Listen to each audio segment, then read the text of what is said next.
Chicago, Illinois, a city of towering skyscrapers and deep economic divides.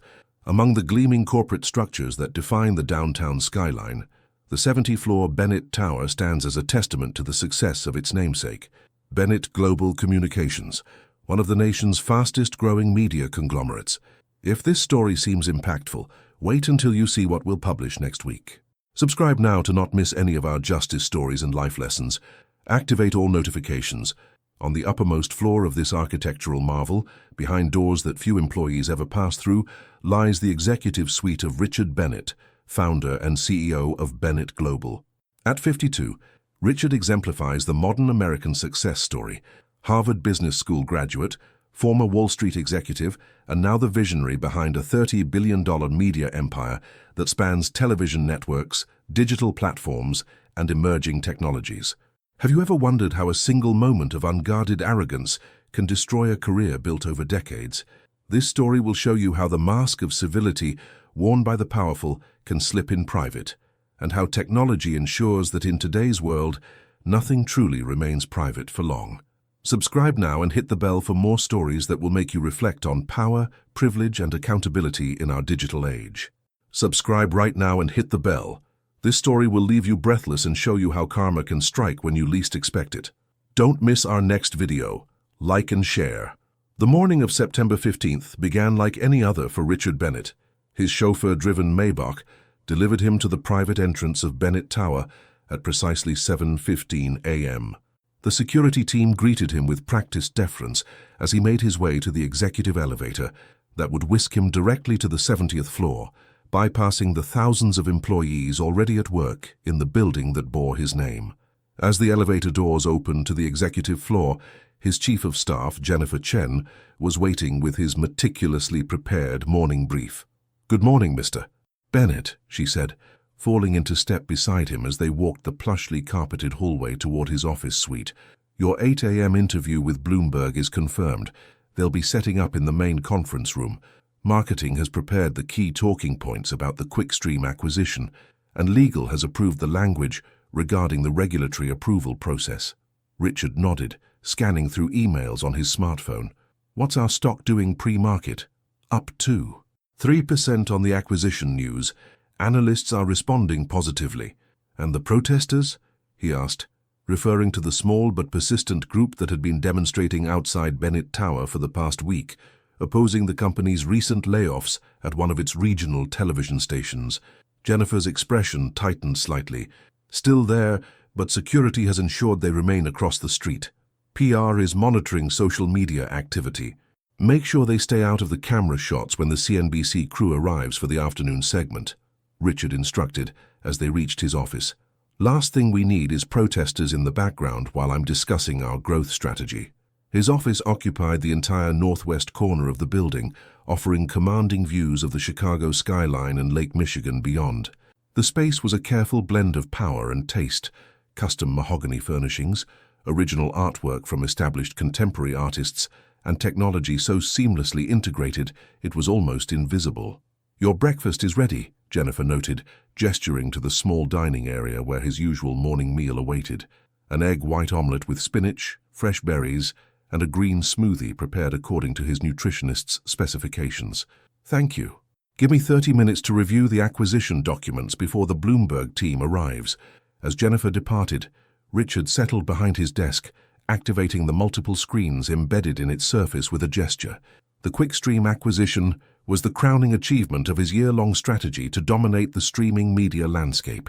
At $4.7 billion, it represented the largest deal in Bennett Global's history, and today's media circuit was carefully orchestrated to reassure investors and position the company for its next phase of growth. Richard had personally overseen every detail of the acquisition strategy, working closely with his executive team to navigate the complex negotiations, regulatory hurdles, and integration planning. The announcement had come yesterday afternoon, and the market's initial response had been overwhelmingly positive. Bennett Global's stock had jumped 5% before closing, adding hundreds of millions to the company's market capitalization overnight, and significantly increasing the value of Richard's own substantial holdings. As he reviewed the final acquisition documents, a notification appeared on one of his screens. His executive assistant, Mark, had arrived and was at his desk in the antechamber outside Richard's office. Mark handled the CEO's immediate administrative needs, managing his calendar, screening calls, and ensuring the office ran with military precision. Richard tapped the intercom. "Mark, make sure the conference room is ready for Bloomberg. Check the lighting. Last time they were here, the angles were all wrong." "Already on it, sir," came the prompt reply. "The technical team is making final adjustments now. Would you like me to have Jennifer review the setup before they start?" "Yes, and tell maintenance to adjust the temperature in there. It was too warm during the last interview." "Right away, sir." Richard returned to his review of the acquisition documents, making occasional notes on points he wanted to emphasize during the interviews. The Quickstream deal was more than just a business acquisition, it was a personal triumph. 3 years ago, analysts had questioned his vision of expanding beyond traditional media into the streaming space. Now those same analysts were praising his foresight as competitors struggled to catch up. At 7:45 a.m., a gentle tone sounded, and Jennifer's voice came through the intercom. "Mr. Bennett, the Bloomberg crew has arrived and is setting up. They'll be ready for you in 15 minutes. "Thank you, I'll be there shortly." Richard closed the acquisition documents and opened his personal preparation file, a compilation of key statistics, talking points, and anticipated questions that his communications team had prepared. After a quick review, he stood and walked to the full-length mirror concealed in a panel near his private bathroom. His appearance was immaculate as always: bespoke navy suit, crisp white shirt, and a tie in Bennett Global's signature deep burgundy. At just over 6 feet tall with a runner's build, maintained by regular sessions with his personal trainer, Richard cut an impressive figure. His silver-grey hair was perfectly styled, projecting experience and authority without suggesting age. After a minor adjustment to his tie, he nodded slightly at his reflection, satisfied with the image he would present to the financial world. The Bloomberg interview went flawlessly. Richard delivered his message with the practiced ease of someone who had been media trained by the best in the business. He projected confidence about the acquisition, addressed potential regulatory concerns with just the right balance of respect for the process and certainty about the outcome, and painted a compelling picture of Bennett Global's future growth trajectory. "That went well," Jennifer commented as they walked back to his office after the interview. The reporter seemed particularly impressed with the integration strategy. "She should be," Richard replied. "We've been planning this for over a year. Unlike our competitors, we don't announce deals before we've figured out how to make them work." His schedule for the day was packed with similar media appearances, investor calls, and internal meetings related to the acquisition. Between these commitments, he would need to prepare for tomorrow's quarterly board meeting, where he would present a more detailed overview of the Quickstream integration plan. As they reached his office, Jennifer handed him an updated schedule. "We've added a virtual town hall at 2:30 p.m. The leadership team thought it would be good to address employee questions about the acquisition directly." Richard frowned slightly. "Is that necessary? The internal memo covered all the key points. There's been significant chatter on the company messaging platform. People are concerned about potential overlap and what it means for job security."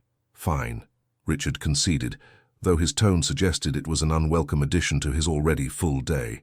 "But limit it to 30 minutes and make sure the questions are screened." The next several hours passed in a blur of activity. Richard moved from one commitment to the next with the focus and intensity that had defined his career. By early afternoon, he had completed interviews with CNBC, the Wall Street Journal, and several industry publications, each time refining and reinforcing the narrative around the acquisition. At 2:15 p.m., he returned to his office to prepare for the employee town hall. This was not his favorite type of engagement. He preferred the strategic discussions of the boardroom or the polished exchanges of media interviews to the unpredictability of employee questions. But he recognized the necessity of the exercise, particularly at a time when workforce stability was essential to successfully integrating Quickstream. "We've received over 200 questions submitted in advance," Jennifer informed him as they reviewed the format for the virtual event. "We've categorized them and selected representative ones that cover the major themes. They'll appear on your teleprompter, along with the recommended talking points." "Good," Richard nodded. "And the technical setup? You'll be broadcasting from your office. The team has adjusted the lighting and camera angles. The feed will go live to all Bennett Global offices worldwide." How many employees are expected to watch? Current registration shows about 12,000, but we expect more will join as it's happening. Richard processed this information with a slight nod. His company employed just over 25,000 people globally, so this represented a significant portion of the workforce. Let's get this done. At precisely 2:30 p.m., the town hall began. Richard sat behind his desk, looking directly into the camera that had been positioned to capture him against the backdrop of the Chicago skyline. His opening remarks were crisp and focused, congratulating the company on this milestone acquisition and outlining how it positioned Bennett Global as the preeminent player in the evolving media landscape. As he moved into the Q&A portion, he maintained his composed, authoritative demeanor, answering questions about integration timelines, potential synergies, and strategic priorities with well-rehearsed responses. For 30 minutes, he projected the image of a confident, visionary leader steering his company toward continued success. That concludes today's town hall, Richard said, as they reached the end of the allotted time. Thank you for your questions and your ongoing commitment to Bennett Global's mission. Together, we're building the future of media. With a nod to the production team, he indicated the session was complete. The red light on the camera blinked off, signaling that the broadcast had ended. Richard immediately loosened his tie and let out a long breath. Christ, these things are tedious. Will my job be safe? How will this affect our department? As if I have time to worry about every individual employee's concerns. Jennifer, still in the room, shifted uncomfortably. The team did a good job screening the questions. There were many more pointed ones submitted. I'm sure, Richard said dismissively. Everyone thinks their role is indispensable. He stood up and stretched. When is the Merrill Lynch call? Not for another hour, Jennifer replied, checking her tablet. So you have some time to prepare. Good, I need a break after that performance. He glanced at his watch. Ask Mark to order in some coffee, will you? And make sure it's not that swill from the company kitchen. Send someone out to get the real stuff from Intelligentsia. Of course, Jennifer said, making a note. Anything else? That's all for now. I'll review the board presentation before the Merrill call. As Jennifer left the office, Richard returned to his desk, his mind already shifting to the next item on his agenda. The town hall was just another box, checked in a day, filled with strategic obligations. He had delivered what was expected, reassurance, vision, leadership, and now it was time to move on. The next hour passed quickly as Richard refined his presentation for the following day's board meeting. The directors would require more detailed information about the acquisition than what had been shared publicly, particularly regarding the cost synergies that would inevitably mean workforce reductions at both companies. He was deep in concentration when a soft knock interrupted his thoughts. The door opened and an unfamiliar face appeared, a black woman in a uniform that identified her as part of the building's cleaning staff. "Excuse me, Mr. Bennett," she said tentatively. "I'm sorry to disturb you. Maintenance sent me to check the air vent in your office. There's been a report of irregular airflow on this floor." Richard looked up, annoyance flashing across his face. "Now? I'm in the middle of something important." "I apologize for the inconvenience, sir," the woman said. "They told me your assistant approved the timing. It should only take a few minutes." Richard sighed heavily. "Fine. Just be quick about it." The woman nodded and entered the office with her equipment. She moved to the wall where one of the air vents was located and set up a small stepladder. Richard returned to his work, doing his best to ignore the intrusion. However, the sound of the ladder being adjusted and tools being removed from a bag broke his concentration. He glanced up with growing irritation. "Can you possibly make any more noise?" he asked sharply. "I'm sorry, sir," the woman replied, looking genuinely apologetic. "I'll try to be quieter." Richard shook his head and muttered under his breath, just loud enough to be heard. "This is ridiculous. I'm trying to prepare for $1 billion deal, and they send cleaning staff in the middle of the day." The woman continued her work in silence, carefully measuring airflow from the vent with a small device. After a few minutes, she moved the ladder to check a second vent on the adjacent wall. As she climbed the ladder again, Richard's intercom buzzed. It was Mark, his executive assistant. "Sir, the coffee you requested has arrived. Shall I bring it in?" "Yes," Richard replied tersely. Moments later, Mark entered with a tray holding an artisanal coffee from the high-end shop several blocks away. He set it carefully on the desk, glancing briefly at the maintenance worker before exiting discreetly. Richard took a sip of the coffee and returned to his presentation. The silence was broken only by the soft sounds of the woman's work, as she completed her measurements and made notes on a clipboard. After about 10 minutes, she folded her ladder and gathered her tools. "I've finished the checks, Mr. Bennett. Thank you for your patience." Richard barely looked up. "Is there actually a problem with the airflow, or was this just some unnecessary protocol?" The woman hesitated. "There does seem to be a slight issue with the circulation. I'll report it to maintenance, and they'll likely need to schedule a more thorough inspection." "Wonderful," Richard said sarcastically. "More interruptions to look forward to." The woman nodded politely and turned to leave. As she reached for her tool bag, she accidentally knocked it over, spilling several tools onto the plush carpet. Richard's patience snapped. Setting down his coffee with enough force to slosh some over the rim, he stood up abruptly. "For God's sake, is it really that difficult to do your job without creating a disruption?" "I'm very sorry, sir," the woman said, quickly kneeling to gather her scattered tools. "This is exactly why I asked maintenance to schedule these things after hours," Richard continued, his voice rising. "I don't have time for this level of incompetence. Do you have any idea what happens in this office? The decisions being made, the value that's created here?" The woman remained silent, focused on collecting her tools as quickly as possible. "Look at me when I'm speaking to you," Richard demanded. She looked up, her expression a careful mask of professionalism despite the humiliation. "What's your name?" he asked coldly. "Diana Johnson, sir." "Well, Diana Johnson, let me explain something to you. This office, this entire floor, exists for one purpose: to create the strategy that keeps thousands of people employed, including custodial staff like yourself. Every minute of my time you waste costs this company money. Do you understand that?" "Yes, sir. I understand, and I apologize for the disruption." But Richard wasn't finished. Now pacing behind his desk, he continued his tirade. "I doubt you do understand. Do you know what I was working on before you came in here clanging around with your ladder? A presentation that will determine the future of a $4.7 billion acquisition. That's billion, with a B, more money than you'll see in 1,000 lifetimes." Diana had finished gathering her tools, but remained kneeling on the floor, clearly uncertain whether standing would further provoke his anger. "I don't know why maintenance doesn't better train their people," Richard went on. "Or at least send someone who knows how to move quietly. Is that too much to ask? Some basic competence and awareness?" Diana finally spoke, her voice quiet but steady. "Mr. Bennett, I truly apologize for disturbing you. Maintenance gave me specific instructions to check these vents today due to complaints about the temperature regulation on this floor. I was trying to be as unobtrusive as possible."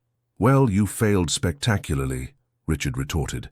"And now I've wasted even more time addressing it. Just get out and make sure whoever schedules these things knows to do it after hours from now on, preferably when I'm not even in the building." Diana stood, gathering her tool bag and ladder. "Yes, sir. I'll make sure to pass that along." As she turned to leave, Richard added one final cutting remark: "And tell them to send someone who knows what they're doing next time. Someone who doesn't turn a simple maintenance check into a circus." Diana paused briefly at this last insult but said nothing. She left the office with as much dignity as the situation allowed, closing the door quietly behind her. Richard returned to his chair, straightening his tie and taking a deep breath to compose himself. The interruption had irritated him beyond reason, disrupting his focus at a critical time. He took another sip of his now cooling coffee and tried to redirect his attention to the board presentation. After a few minutes, his intercom buzzed again. It was Jennifer, his chief of staff. "Mr. Bennett, can I see you for a moment? It's urgent." Something in her tone gave him pause. "Can it wait? I'm trying to finish this presentation." "No, sir. It really can't wait." Richard sighed. "Fine. Come in." The door opened, and Jennifer entered. Her face was ashen, and she was holding her tablet like a shield in front of her. "What is it?" Richard asked, immediately registering that something was seriously wrong. Jennifer closed the door behind her and approached his desk. "Sir, there's been an incident." "What kind of incident?" "It's about the town hall earlier, the employee broadcast." Richard frowned. "What about it? It went smoothly." Jennifer took a deep breath. "The stream. It didn't end when you thought it did." A cold sensation began to spread through Richard's chest. "What are you saying?" "The technician responsible for cutting the feed thought it had ended, but there was a technical error. The broadcast continued for approximately 12 minutes after you believed it was over." The implications hit Richard like a physical blow. "You mean—" Jennifer nodded grimly. Your interaction with the maintenance worker was broadcast live to the entire company. Everyone watching saw and heard everything. Richard felt the blood drain from his face. So how many people were still watching? We don't have exact numbers yet, but the system logs show that most participants were still connected. At least 10,000 employees, possibly more. Jesus Christ, Richard whispered. He sat back in his chair, momentarily stunned. What's happening now? It's already on social media, Jennifer said, her professional composure cracking slightly. Several employees recorded it. PR is monitoring the situation, but it's spreading quickly. Twitter, LinkedIn, TikToks, it's everywhere. Richard stood up and began pacing again, his mind racing. This is a disaster. Absolutely unacceptable. Who was responsible for the technical error? I want them fired immediately. Sir, Jennifer said cautiously, I think we need to focus on damage control rather than assigning blame right now. The content of the video is problematic. Problematic, Richard repeated incredulously. It was a private conversation in my office that should never have been broadcast. An employee made a mess and I expressed my frustration. What's so problematic about that? Jennifer hesitated, then turned her tablet toward him. On the screen was a Twitter feed filling rapidly with posts about the incident. The hashtag #BennettBully was already trending. Richard scanned the comments with growing horror. Just watched Bennett Global CEO Richard Bennett absolutely eviscerate a black cleaning lady for doing her job. This is what these corporate types are really like when they think no one is watching. Bennett Bully. More money than you'll see in 1,000 lifetimes. The contempt the wealthy have for working people on full display. Taos Bennett Bully. Notice how he demanded she look at him while he humiliated her. That's what power abuse looks like. Bennett Bully. Use cancel Bennett. There were thousands more, accumulating by the second. Video clips were already being shared, each more damaging than the last. The most viral one showed him sneering as he said, "That's billion with a B, more money than you'll see in 1,000 lifetimes." Richard collapsed back into his chair. Get PR in here, now, and legal. We need to contain this. They're already preparing statements, Jennifer replied. But sir, I should warn you that the optics are particularly bad, given the recent layoffs and the protests outside, and the racial dynamic is unfortunate. Racial dynamic, Richard echoed, genuinely confused. What are you talking about? Jennifer looked uncomfortable. Sir, Ms. Johnson is black. Many of the comments online are characterizing your treatment of her as racially motivated. That's absurd. I didn't even notice she was black. This had nothing to do with race. Nevertheless, that's how it's being interpreted by many viewers, Jennifer said quietly, particularly given some of the language you used. Before Richard could respond, his private line rang, the one reserved for board members and major investors. With a sense of dread, he saw it was Harold Winters, the chairman of the board. I need to take this, he told Jennifer. Get the crisis team together in the conference room. I'll join as soon as I can. Jennifer nodded and left quickly, relieved to escape the tension in the room. Richard took a deep breath and answered the call. Harold. Richard. The chairman's voice was grave. I assume you know why I'm calling. Yes. There was a technical error with the broadcast. I'm dealing with it. Dealing with it may not be sufficient this time, Richard. I've seen the video. The entire board has seen it.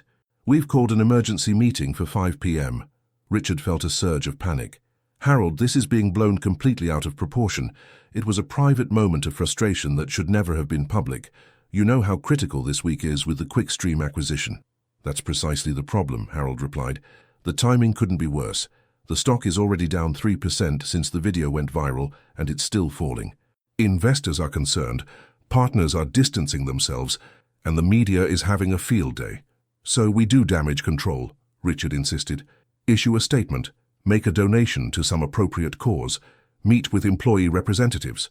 The usual playbook. There was a long pause on the line. The board doesn't think the usual playbook will suffice in this case. The video is revealing, Richard. It contradicts everything we've been trying to build in terms of corporate culture and values. It was one incident, Harold. 12 minutes out of a 30-year career. You can't possibly judge me based on that. It's not just about judgment, Harold said wearily. It's about liability and brand protection. The company is facing a potential firestorm. We have obligations to shareholders, employees, and partners. Richard's grip tightened on the phone.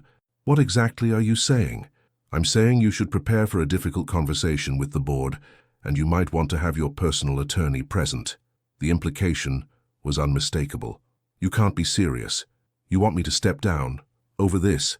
"No decisions have been made yet," Harold responded carefully, "but all options need to be on the table. I'll see you at 5 p.m., Richard." The line went dead, leaving Richard in stunned silence. For several moments he sat motionless, struggling to process the rapid unraveling of his carefully constructed world. Just hours ago, he had been celebrating a career-defining acquisition.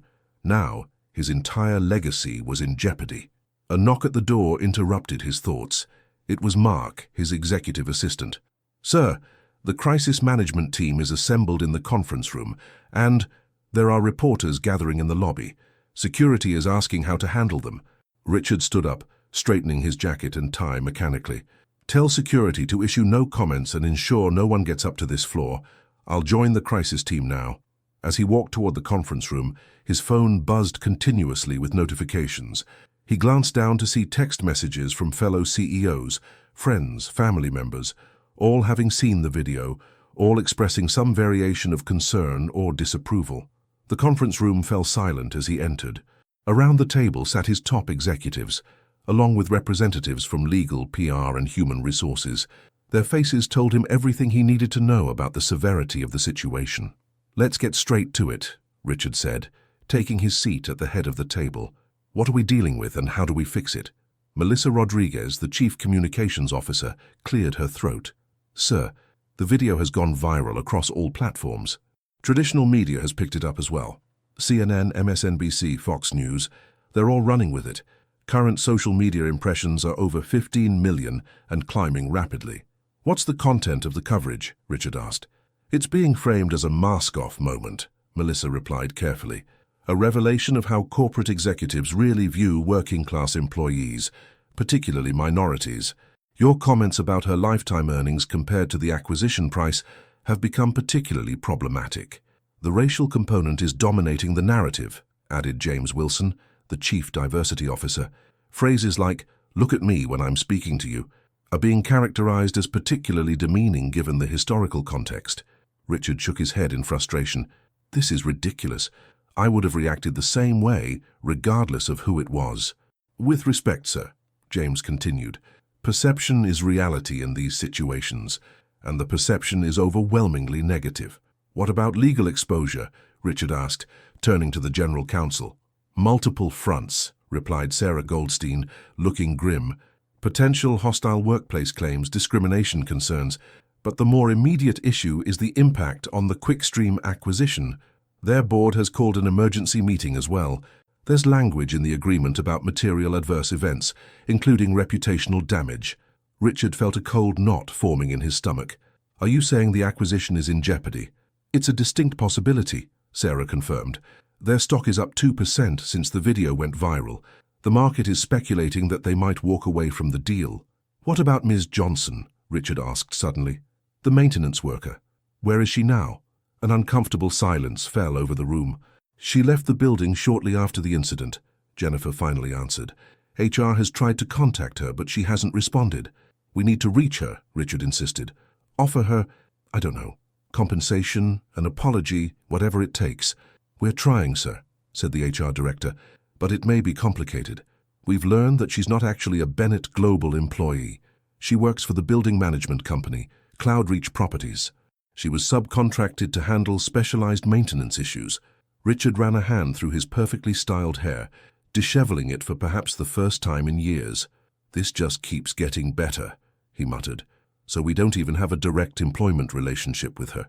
"No, sir. And there's something else you should know." The HR director hesitated. "We've received information that Ms. Johnson is a single mother of 3 and is working 2 jobs to support her family. One of her children has special needs requiring expensive medical care." The room fell silent again as the implications of this information sank in. The narrative was becoming even more damaging. A wealthy white CEO berating a struggling black single mother. "The board meeting is in 2 hours," Richard said finally. "What's our strategy?" Melissa from PR spoke up. "We've drafted a statement apologizing for the incident and emphasizing the company's commitment to respect and dignity for all workers. We recommend you issue a personal apology as well, acknowledging that your behavior was unacceptable regardless of the circumstances. We should also announce concrete actions, added James from Diversity. Perhaps a review of company culture, mandatory sensitivity training for executives, and a significant donation to an appropriate organization. Richard nodded mechanically, the reality of his situation becoming clearer by the moment. His carefully cultivated image, the visionary leader, the corporate statesman, the market genius, was crumbling in real time, replaced by a caricature of privilege and contempt. Draft whatever statements you think necessary, he instructed. I need some time to prepare for the board meeting. He stood up and left the conference room without another word, returning to the isolation of his office. As he closed the door behind him, he caught a glimpse of his staff exchanging glances, concern mixed with something else, disappointment, judgment, perhaps even a hint of satisfaction from those who had endured his demanding standards and occasional outbursts over the years. Back in his office, Richard stood at the floor-to-ceiling windows, gazing out at the Chicago skyline. The view had always reinforced his sense of achievement, the physical manifestation of his rise to the highest echelons of corporate America. Now it seemed to mock him, a reminder of how quickly one could fall from such heights. His phone buzzed with a text from his wife. Just saw the video, we need to talk, coming to the office now. Richard closed his eyes, the full weight of the day's events finally hitting him. In a matter of hours, his professional reputation had been shattered. His company's stock was plummeting, a transformative acquisition was in jeopardy, and his personal life was about to face similar scrutiny. All because of 12 minutes, when he thought the camera was off. The emergency board meeting was even worse than Richard had anticipated. Despite his prepared statement, carefully crafted apology, and proposed remedial actions, it was clear that the directors had already made their decision. The board has lost confidence in your leadership, Richard, Harold Winters said, delivering the verdict with the detached professionalism of someone who had participated in many such corporate executions. We believe it is in the best interest of the company, its shareholders, and its employees that you step down, effective immediately. Richard had argued, pleaded, even threatened, but to no avail. The damage was too severe, the risk to the company's reputation and market value too great. By the end of the day, a press release announced his resignation to pursue other opportunities, while Javier Morales, the chief operating officer, was named interim CEO. The following days brought a cascade of further humiliations. The Quickstream deal fell through, with their board citing unexpected leadership changes at Bennett Global as the reason for terminating the agreement. Bennett Global's stock dropped 15% in 3 days, erasing billions in market value. Media coverage was relentless, with commentators and former employees coming forward with additional stories of Richard's demanding and sometimes demeaning management style. But perhaps the most devastating blow came from an unexpected source. 5 days after the incident, Diana Johnson, the maintenance worker he had berated, gave an exclusive interview to a major network. Seated in a modest living room, her 3 children visible in family photos behind her, she spoke with a dignity and grace that stood in stark contrast to Richard's behavior in the viral video. I don't hate Mr. Bennett, and I'm not looking for anything from him or his company, she said, when asked about potential legal action. I've encountered this kind of treatment before in my work. It's unfortunately not unusual for people in certain positions to view those of us in service jobs as somehow less worthy of basic respect. When asked about the racial component that many had highlighted, Diana was measured in her response. I can't know what was in his heart or mind. I can only judge by actions and words. What I experienced that day felt demeaning, not just as a black woman, but as a human being. No one deserves to be spoken to that way, regardless of their job or the color of their skin. The interviewer then revealed that Diana had received over $500,000 in a GoFundMe campaign started by Bennett Global employees in solidarity with her. Her composed reaction to this news, tears of gratitude mixed with determined statements about using the money for her children's education and her son's medical needs, created yet another viral moment, this one casting her as the embodiment of dignity in the face of disrespect. For Richard Bennett, the contrast could not have been more damaging.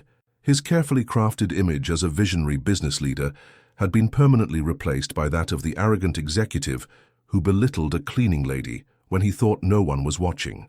In boardrooms, business schools, and corporate retreats, The Bennett incident became a cautionary tale about character, leadership, and the power of technology to reveal one's true nature when least expected. 1 year later, Richard sat in the much smaller office of his newly formed consulting firm. After months of declined invitations and cancelled speaking engagements, he had finally accepted that his days as a corporate titan were over. The handful of clients who still sought his expertise did so quietly, preferring not to publicize their association. A notification on his computer alerted him to a news item. Bennett Global had just announced a new CEO, Javier Morales, the former COO who had been serving in an interim capacity. Under Morales's leadership, the company had instituted sweeping cultural changes, including a Dignity for All initiative that established new standards for how everyone from executives to support staff would be treated. The announcement included a quote from Harold Winters, still board chairman. Over the past year, Bennett Global has recommitted itself to the principle that true leadership begins with respect for every individual's inherent worth and dignity. Today's appointment of Javier Morales represents our continued dedication to these values. Richard closed the browser window, unable to read further. The implicit rebuke was clear. His successor was being celebrated specifically for embodying the values that Richard himself had failed to demonstrate. His assistant knocked tentatively on the door. "Mr. Bennett, your 2 o'clock appointment is here. The diversity consultant for the corporate rehabilitation program." Richard sighed and straightened his tie, a habit from his previous life that he hadn't been able to break. "Send her in." The door opened, and Richard froze as Diana Johnson walked into his office. She was dressed in business attire now, carrying a portfolio rather than maintenance tools, but he recognized her immediately. "Ms. Johnson," he said, standing awkwardly, "I wasn't expecting you." "The consulting firm thought it would be more impactful this way," Diana explained calmly. "They hired me 6 months ago as part of their corporate rehabilitation team. My personal experience makes me particularly effective in helping executives understand the impact of their words and actions." Richard struggled to find his voice. "I'm not sure this is appropriate given our history." "That's precisely why it is appropriate, Mr. Bennett," Diana replied, taking a seat across from him without waiting for an invitation. "Your attorney arranged this program as part of your image rehabilitation strategy. Who better to help you understand where things went wrong than the person who experienced it firsthand?" Richard sat down slowly, a strange mix of emotions washing over him: embarrassment, resentment, curiosity, and something else he couldn't quite identify. "Before we begin," Diana said, opening her portfolio, "I want you to know something. I've forgiven you for that day. Not because what you did wasn't wrong, but because holding on to anger only hurts the person who carries it." Richard looked at her with genuine surprise. "Why would you agree to work with me after what happened?" Diana met his gaze directly. "Because transformation is possible, Mr. Bennett, even for people who think they're beyond learning anything new. Especially for them, actually." For the first time in his professional life, Richard Bennett found himself speechless, humbled not by public humiliation or professional setbacks, but by the simple dignity of someone he had once deemed unworthy of his respect. "I'm listening," he said finally. Diana nodded and began their first session, her composed voice filling the small office as she outlined how they would work together over the coming weeks. Outside the window, the Chicago skyline still stood, the Bennett Tower still bearing his name, despite his absence from its uppermost floor, a reminder of what he had built and lost, and perhaps of what he might yet become.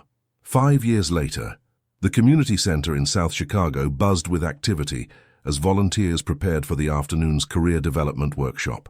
Among them, moving chairs and setting up refreshment tables, was a man few of the young participants would recognize. Richard Bennett, now 57, his designer suits replaced by casual business attire, his once perfect hair showing more gray and less product. "Richard, can you help me with these handouts?" called Diana Johnson from across the room.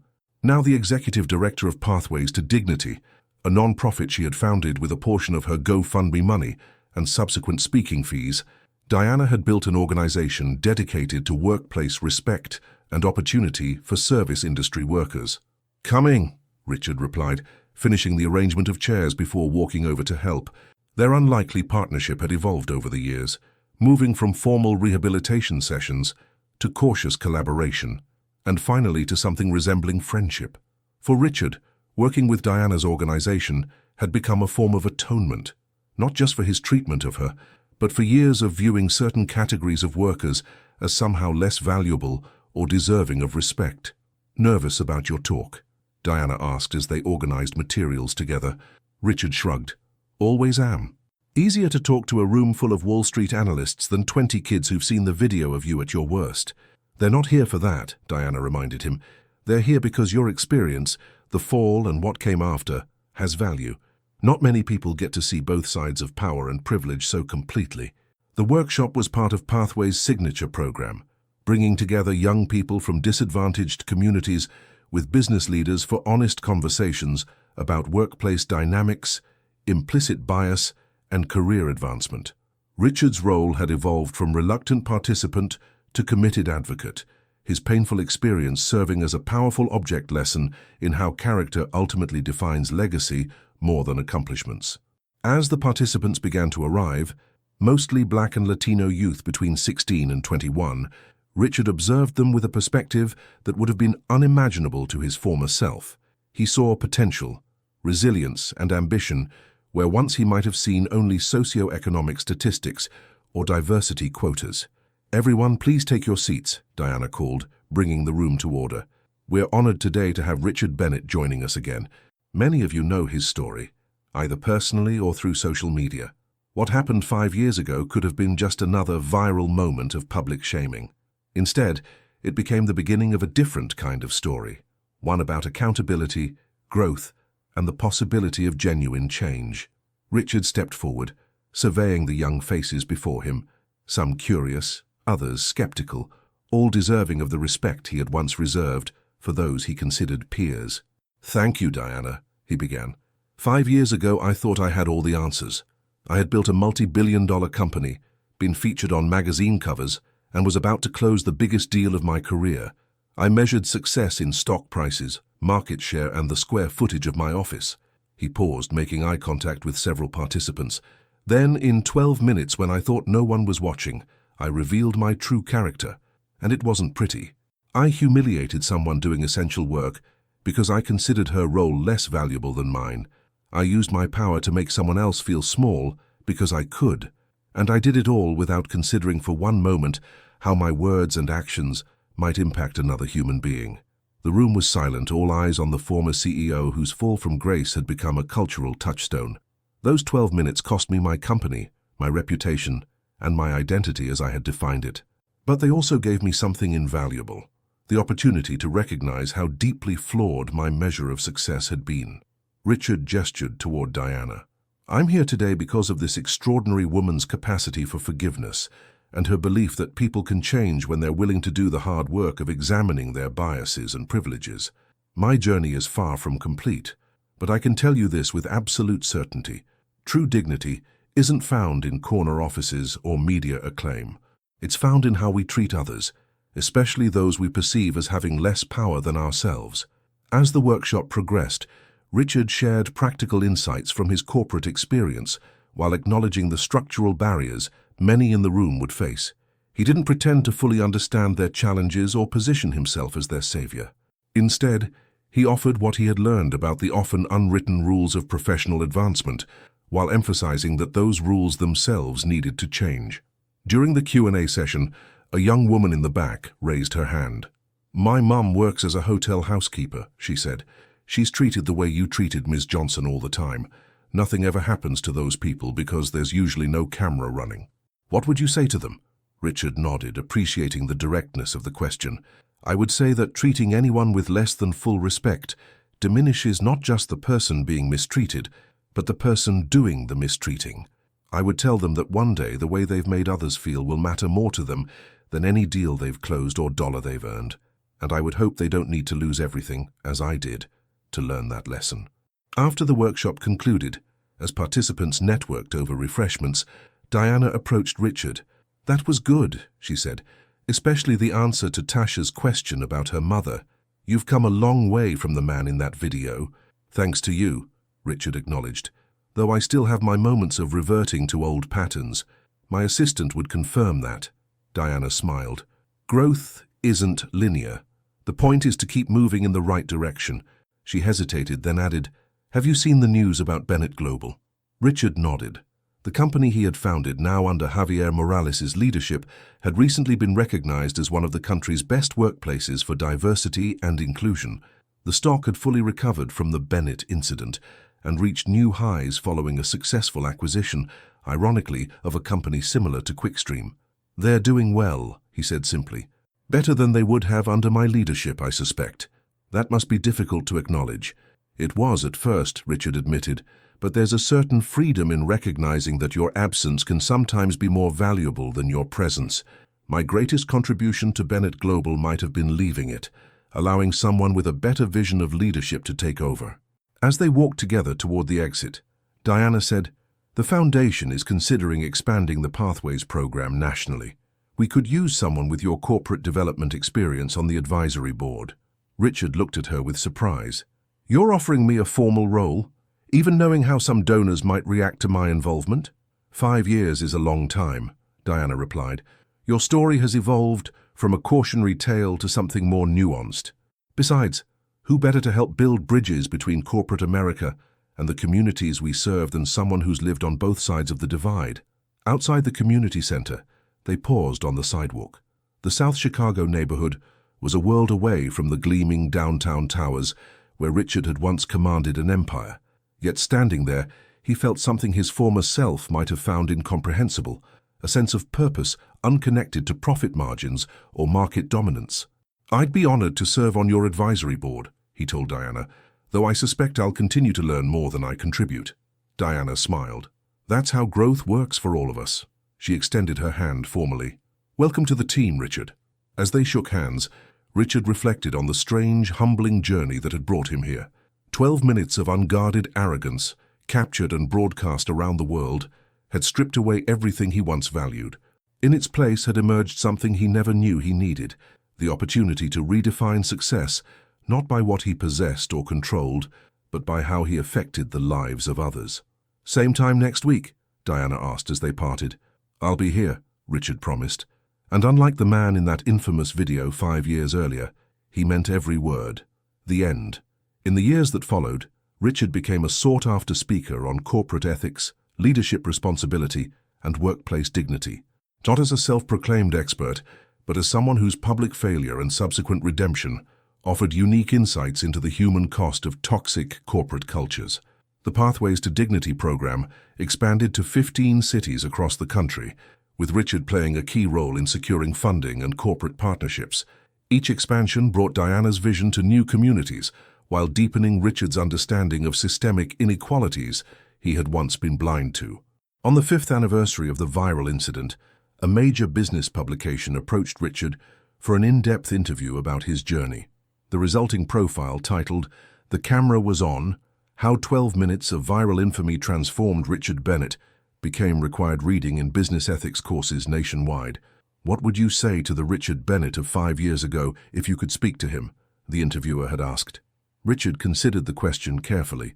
"I would tell him that everything he thinks matters, market share, stock price, acquisition strategy, will eventually fade into irrelevance. But how he makes people feel, especially those with the least power to respond, will echo long after he's gone. I would tell him that true leadership isn't measured by the height of one's office tower, but by the depth of one's impact on others' lives. And I would hope that he might listen, though I doubt he would." The article ended with a quote from Diana Johnson. "What happened between Richard and me that day could have been just another example of power-abusing vulnerability. Instead, it became a catalyst for transformation, not just for him personally, but for thousands of workers who have benefited from the programs that grew from that moment. Sometimes, when the camera stays on a little too long, it captures not just our worst moments, but the beginning of our best." As for Bennett Global, the company continued to thrive under Javier Morales' leadership. The Bennett incident gradually evolved from corporate scandal to organizational turning point, cited in business schools as a textbook example of how crisis can drive meaningful cultural change when handled with genuine commitment rather than superficial PR maneuvers.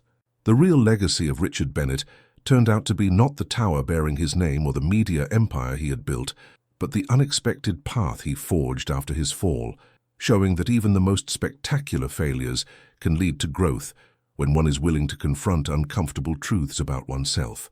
And for Diana Johnson, the maintenance worker whose dignity in the face of humiliation had captivated millions, life had transformed in ways she could never have imagined. Her organization now employed 50 people, many of them former service workers who had experienced similar treatment. Her children were thriving, her son with special needs receiving the support he required, her older daughter in medical school, her younger son studying business with plans to join the Pathways leadership team. On particularly significant occasions, Richard and Diana would sometimes reflect on the strange twist of fate that had brought them together. How a technical glitch that kept a camera running had exposed an ugly truth, but also created the possibility for something meaningful to emerge from the wreckage. "Do you ever regret it?" Richard asked her once, during the gala celebrating Pathways' 5th anniversary. "That the camera stayed on? That your most humiliating professional moment was broadcast to the world?" Diana considered the question thoughtfully. "I regret that it had to happen at all, that anyone thinks it's acceptable to speak to another human being the way you spoke to me that day, but regret the exposure? No. Without that exposure, nothing changes. Not for me, not for you, not for all the people we've been able to help since then." She gestured around the elegant ballroom where corporate executives, community leaders, and Pathways program graduates mingled as equals. None of this exists without that moment. Sometimes public shame is the only thing powerful enough to break through certain kinds of privilege. Richard nodded, understanding the truth in her words. "Well then, I'm grateful for that technical error, painful as the consequences were, and I'm grateful that you were strong enough to transform your pain into purpose." "We both did that," Diana corrected him gently. "That's the point of all this. Everyone deserves the chance to be more than their worst moment." As the evening continued around them, Richard reflected on how thoroughly his definition of success had changed. The man who once measured his worth by the size of acquisitions and the height of office towers now found fulfillment in helping others recognize the dignity inherent in all work, all workers. It wasn't the legacy he had planned, but it was perhaps the one that mattered more. The journey continues. 10 years after the incident that changed his life, Richard found himself back in Bennett Tower, not as its disgraced former CEO, but as an invited speaker for the company's annual leadership summit. The theme that year was Leadership with Humanity, Building Cultures of Dignity and Respect. As he rode the elevator up, this time the regular one, not his former private express, memories flooded back. The building hadn't changed much physically, but the culture within it had been transformed. Under Javier Morales' leadership, Bennett Global had become known as much for its people-centered practices as for its business success. The conference room where he would be speaking was packed with managers and executives from across the company's global operations. Some faces he recognized from his time as CEO, though most were new. As the current chief people officer introduced him, Richard noted the mix of curiosity and respect in the audience's expressions. "Many of you know Richard Bennett as the founder of our company," she said. "Others know him primarily through a viral video that became a defining moment not just for him personally, but for the evolution of our corporate culture. Today he joins us not to revisit that moment, but to share the insights gained from what came after, a decade-long journey of personal and professional transformation that parallels our own organizational evolution." As Richard took the podium, he felt none of the nervous tension that had characterized his first return to Bennett Tower 5 years earlier. Time had softened the sharp edges of shame and defensiveness, leaving behind a quieter, more thoughtful leader than the man who had once commanded this company. 10 years ago, he began, I stood in this building convinced that I was the embodiment of success. I had all the traditional markers, wealth, power, influence, recognition. What I didn't have was perspective. I didn't understand that true leadership isn't about what you accumulate or control, but about how you affect the lives of those around you, especially those with the least power to respond. He paused, looking around the room. The irony doesn't escape me that I'm back here speaking about leadership, when my own greatest contribution to this company's leadership culture may have been my departure. Sometimes the most valuable thing we can offer is the space for something better to emerge. Over the next hour, Richard shared practical insights about recognizing and addressing power disparities in the workplace, about creating cultures where all work is valued, and about the courage required to examine one's own biases and behaviors. He didn't position himself as an expert who had all the answers, but as someone whose spectacular failure had forced him to ask better questions. After his talk, during a small reception, Javier Morales approached him with a warm handshake. The two men had developed a respectful professional relationship over the years, occasionally collaborating on initiatives where Richard's unique perspective added value. "Thank you for coming back," Javier said. "It means a lot to the company, especially to those who were here during the transition." "Thank you for the invitation," Richard replied. "It's heartening to see what you've built here. The company's stronger than it ever was under my leadership." Javier nodded, acknowledging the truth of this statement without false modesty. Different times call for different leadership approaches. The business landscape has changed dramatically in the past decade.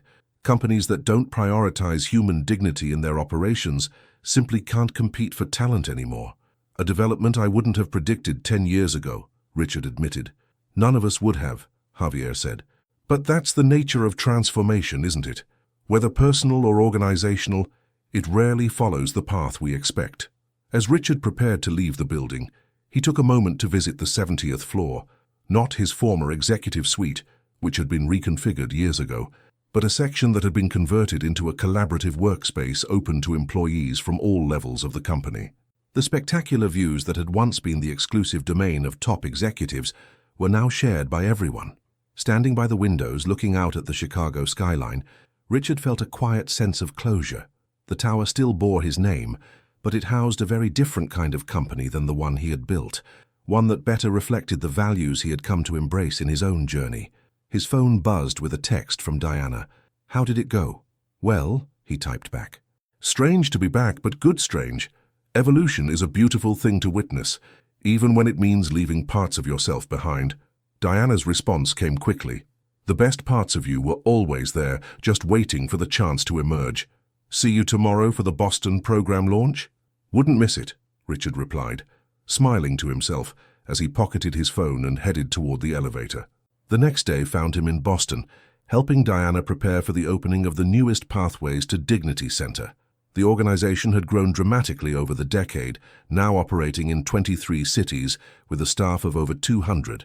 Its programs had expanded beyond workplace dignity to include career development, legal advocacy, and policy initiatives aimed at improving conditions for service workers. Diana had emerged as a nationally recognized advocate, her quiet dignity and practical wisdom earning her respect across the political spectrum. She had testified before Congress, advised presidential candidates on workplace policy, and received numerous awards for her contributions to labor rights and economic justice. For Richard, working with Pathways had become the cornerstone of his post-CEO life. While he maintained a small consulting practice and served on a few carefully selected corporate boards, his primary identity was now tied to the work of creating more equitable and respectful workplaces. As they toured the new Boston facility together, Richard marveled at how far they had come from that first awkward rehabilitation session in his small office. "Did you ever imagine this?" he asked Diana, as they stood in the center's main training room, watching staff prepare for the next day's grand opening. "Not specifically this," she replied thoughtfully, "but I always believed in the possibility of transformation, both individual and systemic.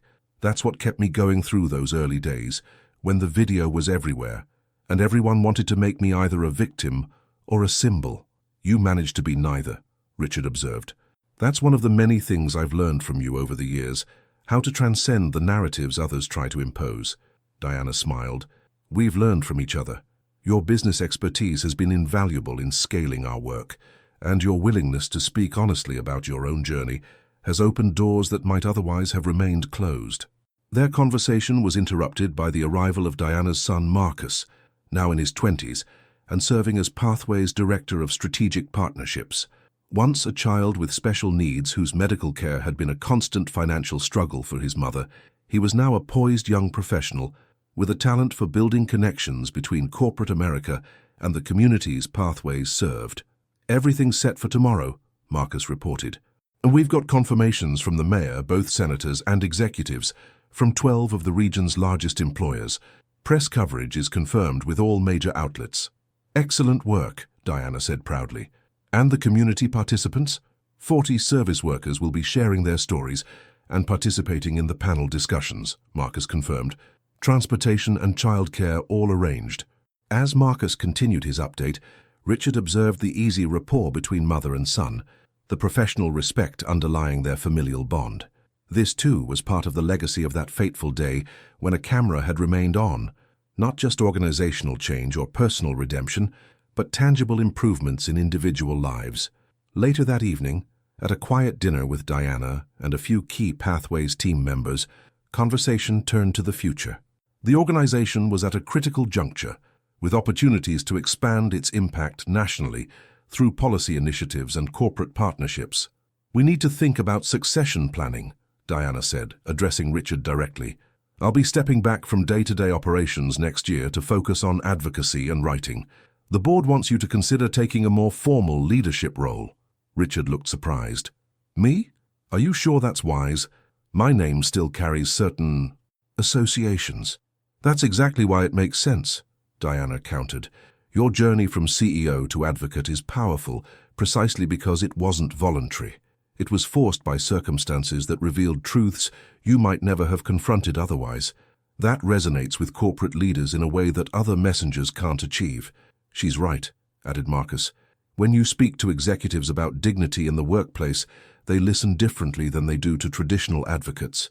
Your experience gives you credibility in rooms where decisions are made." Richard considered their words carefully.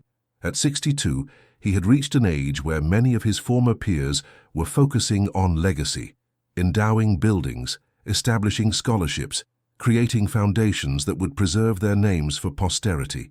His own path to legacy had been vastly different, emerging not from the careful cultivation of reputation, but from its complete destruction and subsequent rebuilding. "I'll consider it," he promised, "but only if we're clear that this organization's strength lies in its diversity of voices and experiences. My role would be to amplify, not overshadow." Diana nodded, understanding both his hesitation and his commitment. "That's always been our approach. Different voices, different experiences, united by a common belief that dignity shouldn't be a privilege reserved for those with power." As the evening concluded and the group dispersed, Richard and Diana took a moment to walk together along Boston's waterfront. The night was clear, the city lights reflecting on the harbor's surface. "Sometimes I still can't believe the path my life has taken," Richard admitted. "If someone had told me 12 years ago that losing everything would lead to finding purpose, you wouldn't have believed them," Diana finished for him. "Just as I wouldn't have believed that being humiliated on camera would lead to creating something that's helping thousands of people." They walked in comfortable silence for a while, two unlikely allies whose connection had been forged in conflict but strengthened through years of shared purpose.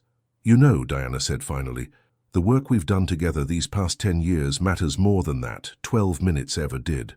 The incident may have been the catalyst, but it's what came after that defines us." Richard nodded, understanding the profound truth in her words. That may be the most important lesson of all, that we aren't defined by our worst moments or our greatest triumphs, but by the choices we make in their aftermath. As they turned to head back, the Boston skyline spread before them, its towers of glass and steel reminiscent of the Chicago view that had once symbolized Richard's success.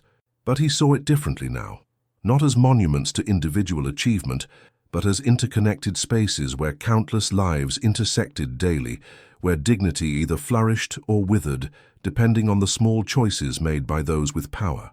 That night, as he prepared for the next day's launch event, Richard reflected on the strange, winding journey that had brought him here. The loss of his company, his reputation, his identity as he had defined it, all had been painful beyond measure.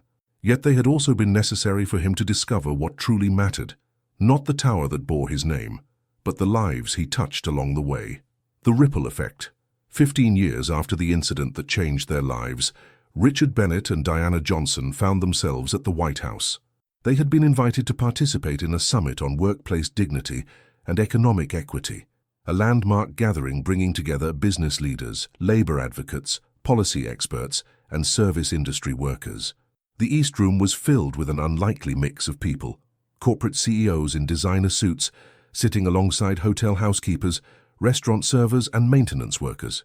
It was precisely this kind of unexpected dialogue that Pathways to Dignity had become known for facilitating breaking down barriers between those who made policy decisions and those who lived with their consequences. Diana, now a nationally recognized advocate with several published books to her name, had been invited to give the keynote address. Richard sat in the front row alongside Marcus, Diana's son, who now served as the CEO of Pathways, which had grown into an organization with branches in 37 cities and a staff of over 300. As Diana took the podium, Richard felt a surge of pride. The nervous maintenance worker who had entered his office that fateful day had transformed into a commanding presence, whose wisdom was now sought by presidents and CEOs alike. Her journey had been no less remarkable than his own, though in a completely different direction. 15 years ago, Diana began, I went to work like any other day. I put on my uniform, collected my tools, and went to check an air vent in an executive's office. What happened in those 12 minutes, when that executive decided I was worth less than the space I occupied in his presence, was captured on a company livestream and seen by millions. She paused, her gaze sweeping across the room. That incident could have been just another example of power-abusing vulnerability, the kind that happens countless times every day in workplaces across this country. But it became something else. It became a catalyst for change, not just in one company, but in how we think about dignity in the workplace. Richard listened intently as Diana recounted the journey that had brought them all to this moment. How a viral video had sparked conversations about power dynamics and respect in workplaces, how Bennett Global had transformed its culture under new leadership, how Pathways had grown from a small Chicago nonprofit to a national movement. The most powerful lesson I've learned, Diana continued, is that meaningful change requires voices from all perspectives. It requires the courage of workers to speak their truth. It requires executives willing to listen and change. And sometimes, here she glanced at Richard with a small smile, it requires those who have held power to experience life from a different vantage point. After Diana concluded her remarks to enthusiastic applause, the summit broke into working groups, focused on different aspects of workplace dignity, from legislative solutions to corporate best practices to community organizing strategies.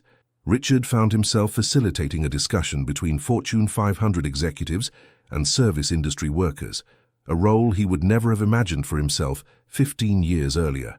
During a break in the proceedings, he stepped into the Rose Garden for a moment of quiet reflection. The Washington Monument stood in the distance, a reminder of how power and legacy were traditionally measured in American society. Richard's own understanding of legacy had been completely transformed over the years since his public downfall. Quite a view, isn't it? Richard turned to find Diana joining him. Quite a journey, too, he replied. From your air vent inspection to the White House.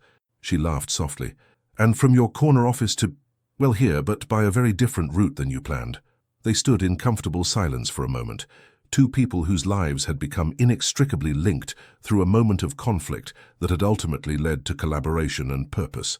The president's aide mentioned they want to create a national commission on workplace dignity, Diana said finally. They're asking me to chair it, with you as co-chair. Richard raised an eyebrow in surprise. Both of us? That's unexpected. Is it, though? Diana countered. Our story resonates precisely because it shows both sides of the power equation. My perspective as someone who experienced workplace humiliation, your perspective as someone who caused it, recognized it and changed because of it. Do you think it can actually make a difference? Richard asked, the question genuine rather than cynical. A commission sounds so bureaucratic. It's a platform, Diana replied pragmatically. A way to elevate these issues to national prominence, to bring together the right voices, to push for concrete policy changes. But more importantly, it's a symbol, showing that dignity isn't a partisan issue or a luxury, but a fundamental element of a functioning economy and society. As they discussed the possibilities, Richard marveled at how thoroughly his priorities had shifted. The man who had once measured success by quarterly earnings and acquisition values now found himself deeply invested in questions of workplace culture and economic justice. Later that evening, at a reception following the summit, Richard found himself in conversation with the current CEO of Bennett Global, Sophia Morales, who had succeeded her father Javier 3 years earlier. It's still strange seeing the Bennett logo everywhere, Richard admitted, gesturing to the company branding displayed on screens around the room, highlighting corporate partners in the Workplace Dignity Initiative. Strange but good. We considered changing the name after my father took over, Sophia revealed, but he decided against it. He said keeping it would be a constant reminder of where we came from and how far we've come. Richard nodded appreciatively. Wise man, your father.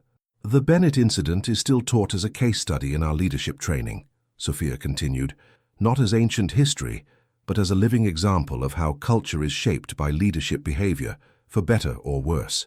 And how is the current culture? Richard asked, genuinely curious about the company he had founded but hadn't led for a decade and a half. Strong, Sophia replied with quiet confidence. We still face challenges, of course, but the foundation that was built after you left, the emphasis on respect across all levels, the flattening of hierarchies, the metrics that measure human impact alongside financial performance, that's all become part of our DNA now. The conversation was interrupted by the arrival of Marcus Johnson, who had been in discussions with several senators about pending legislation on service worker protections. There's real momentum building, he reported excitedly. The timing of this summit couldn't be better. We have bipartisan support for the basic dignity provisions. As Sophia and Marcus launched into a detailed policy discussion, Richard observed the easy collaboration between the current CEO of a global media corporation and the son of a former maintenance worker. In this interaction, perhaps more than anything else, he saw the tangible results of the journey that had begun with his humiliation 15 years earlier. The next morning, before leaving Washington, Richard made a detour to the National Portrait Gallery. He had been informed that a new exhibition on transformative leaders of the 21st century included a section on corporate ethics and responsibility that featured his story alongside Diana's. He found the exhibit in a quiet corner of the museum. It was a multimedia presentation that included clips from the infamous video, headlines about his resignation, and documentation of the birth and growth of Pathways to Dignity. Most striking was a large photograph showing him and Diana together at the opening of the 10th Pathways Center, both of them looking directly at the camera with expressions of quiet determination. The accompanying text read, "The transformation of Richard Bennett from corporate CEO to advocate for workplace dignity represents one of the most unexpected second acts in American business history. His journey, catalyzed by public humiliation and the loss of his company, demonstrates how failure can lead to redemption when accompanied by genuine accountability and a willingness to learn from those traditionally excluded from power." Reading these words, Richard felt a complex mix of emotions: embarrassment at the reminder of his worst moment, pride in what had come after, and above all, gratitude for the strange, difficult path that had led him here. As he was about to leave, a school group entered the gallery, teenagers on a field trip, their attention immediately captured by the video screens showing clips of the infamous incident. "That's him," one of them whispered loudly, pointing at Richard. "That's the CEO from the video." Richard braced himself for discomfort, but then heard their teacher's response. "Yes, but more importantly, that's the man who helped build Pathways to Dignity. My mother was one of the first service workers to go through their advocacy training program in Detroit. It changed her life and our family's opportunities." The teacher approached Richard tentatively. "Mr. Bennett, I'm sorry for the interruption, but would you mind speaking to my students for a moment? We've been studying your case as part of our ethics curriculum." 15 years ago, Richard would have dismissed such a request outright. 10 years ago, he might have agreed reluctantly, seeing it as part of his rehabilitation. Today, he welcomed the opportunity with genuine enthusiasm. For the next 20 minutes, he sat with the students, answering their surprisingly thoughtful questions about power, accountability, and transformation. He didn't minimize his past behavior or present himself as fully redeemed. Instead, he spoke honestly about the ongoing work of recognizing privilege and using it constructively rather than oppressively. As he concluded the impromptu session, one quiet student raised her hand. "Do you think people can really change, or do they just get better at hiding who they really are?" Richard considered the question carefully. "People can change," he said finally, "but rarely without powerful motivation and rarely in comfortable circumstances. Real change usually comes when we're forced to see ourselves clearly, often through the eyes of those we've harmed or dismissed, and it requires ongoing practice, not just a one-time revelation." Later, as his car took him to the airport, Richard reflected on how thoroughly his life had been redirected by those 12 minutes when a camera had continued running without his knowledge. The same technology that had exposed his worst self had also created the conditions for him to discover his better self. His phone buzzed with a text from Diana. "Saw you had an impromptu teaching moment at the gallery. Always the educator now." He smiled and typed back, "Learning and teaching, turns out they're two sides of the same coin. Safe travels home." As the car merged onto the highway, passing the Washington Monument in the distance, Richard thought about how differently he now measured success and significance. The man who had once sought to leave his mark through buildings and corporate acquisitions now found meaning in conversations with students, in policy changes that improved working conditions for people he would never meet, in the gradual shifting of cultural expectations around dignity and respect. It wasn't the legacy he had planned. It was better. Epilogue. 20 years later, the auditorium at the University of Chicago Business School was filled to capacity. Students, faculty, business leaders, and community members had gathered for the inaugural lecture in the Ethics and Dignity in Leadership series, a new endowed program made possible by a substantial grant from the Bennett Johnson Foundation.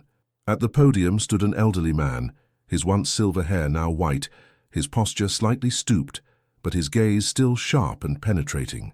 At 72, Richard Bennett had scaled back many of his activities, but education remained a priority, particularly his work with business students who represented the next generation of corporate leadership. 20 years ago today, he began, I experienced what most would consider the worst moment of my professional life. A private interaction in which I revealed the worst aspects of my character was broadcast to thousands of employees and eventually millions of viewers worldwide. By nightfall, my career as I had known it was effectively over. He paused, looking out at the sea of young faces. I'm not here to relitigate that moment or to seek your sympathy. I'm here because what happened next, the painful, messy, transformative process that followed, contains lessons that may be valuable to you as you prepare to enter positions of power and influence. For the next hour, Richard shared insights drawn from his 20-year journey from disgraced CEO to advocate and educator. He spoke about the invisible hierarchies that shape workplace interactions, about the corrosive effect of power without accountability, and about the liberation that comes from measuring success by impact rather than acquisition. The most important question you can ask yourself as leaders, he told the students, isn't what do I want to achieve, but rather who do I want to be in relation to others, especially those with less power than me. After the lecture, during the reception that followed, Richard found himself approached by a young woman who introduced herself as a doctoral student researching corporate ethics. I've studied your case extensively, she said, but there's one thing I've always wondered. Do you ever miss it? The power, the prestige, the control you had as CEO? Richard considered the question carefully. There are aspects I miss, he admitted. The resources to execute big ideas, the ability to make decisions that shape an industry, even the adrenaline of high-stakes negotiations. He paused, looking around the room where students were engaged in animated discussions about the ideas he had presented. But what I've gained in exchange, the relationships, the purpose, the freedom from the constant pursuit of more, that's worth far more than what I lost. I didn't understand then that power over others is a poor substitute for power with others toward something meaningful. The student nodded thoughtfully. One more question, if I may. What happened to Ms. Johnson, the maintenance worker from the video? Richard smiled. Diana retired 5 years ago, though she still consults on policy initiatives. Her son Marcus continues to lead Pathways to Dignity, which now operates in 43 cities. Her daughter is a physician serving underinsured communities, and her youngest son runs a tech company developing accessibility solutions for people with disabilities. You stay in touch? We do, Richard confirmed. We've been colleagues and friends for almost 20 years now. Our lives will always be connected through that moment, but what matters more is what we built afterward. As the reception wound down, Richard prepared to leave. His schedule for the next day included meetings with corporate executives interested in implementing Pathways Dignity training, followed by a session with service workers organizing for better conditions. Before leaving, he paused to look at a photograph displayed prominently in the business school's atrium, a black and white image showing Diana Johnson and himself at the White House summit 15 years earlier.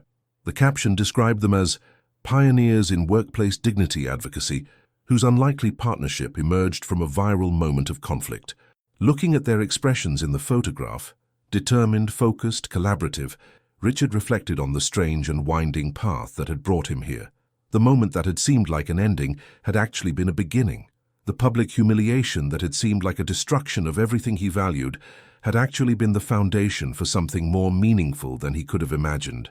Outside, as he walked across the university campus, his phone rang. It was Marcus Johnson, calling to discuss the launch of Pathway's newest initiative, a certification program for corporations demonstrating exemplary workplace practices. "We've got 15 Fortune 500 companies ready to sign on for the pilot," Marcus reported. "But we need you for the launch event next month. Your perspective as a former CEO still carries weight with this crowd." "I'll be there," Richard promised. "Though I sometimes wonder when my former CEO identity will finally fade away completely."